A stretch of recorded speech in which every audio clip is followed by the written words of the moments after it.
Hi everybody, Beanmeister22 here. I've done a lot of videos lately in night vision in the car. You are on night vision, right? Yes. Okay, so I figured I'd do this one there too. I'm not going to be very serious this week. There's a lot going on in my life and I don't need any serious stuff right now.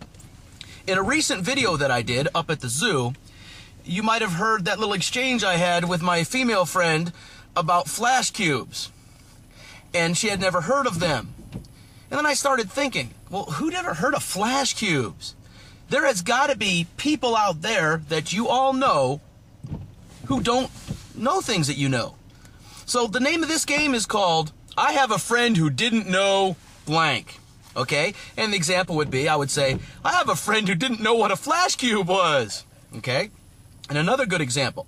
I'll mention her name because she's probably never going to see this. Her name's Natalie. Really nice person. You know, nice woman, the biggest heart you'd ever meet. Really nice.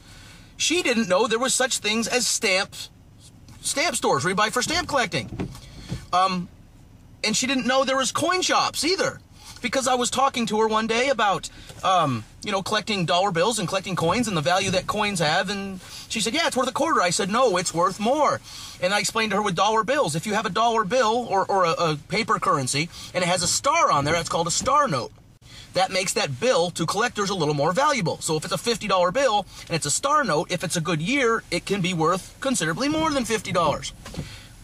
You have things called radar notes. If you look at their serial numbers, and a radar word is a word that's spelled the same forward and backwards, radar, R-A-D-A-R. If it has the same amount of numbers, like 110110, that would be a radar bill. That's worth more to collectors.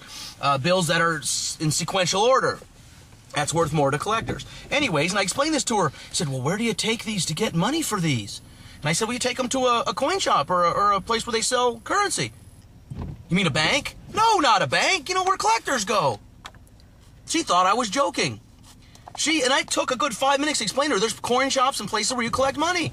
And then I said, jokingly, you know, there's places where you can buy stamps that aren't post offices. No, she didn't know that there were stamp collecting stores where you go and buy stamps. Nice woman, yeah, big heart and everything, but she didn't know. So my friend Natalie didn't know there were coin shops and coin collecting and stamp collecting. So I bet there are people in your life who don't know some things that we all normally know. So stop and think. And if you come up with some ideas, leave them as comments here, or you can make some reply videos. And if you don't come up with any at all, maybe ask a couple of your close friends. Ask your spouse. Ask your wife. You don't ask your parents, because if you ask them about an iPod, they won't know what it is. You can't really do that generational thing, but because that's kind of cheating. But, you know, ask them and say, do you know what, or for instance, I didn't used to know what's in chorizo.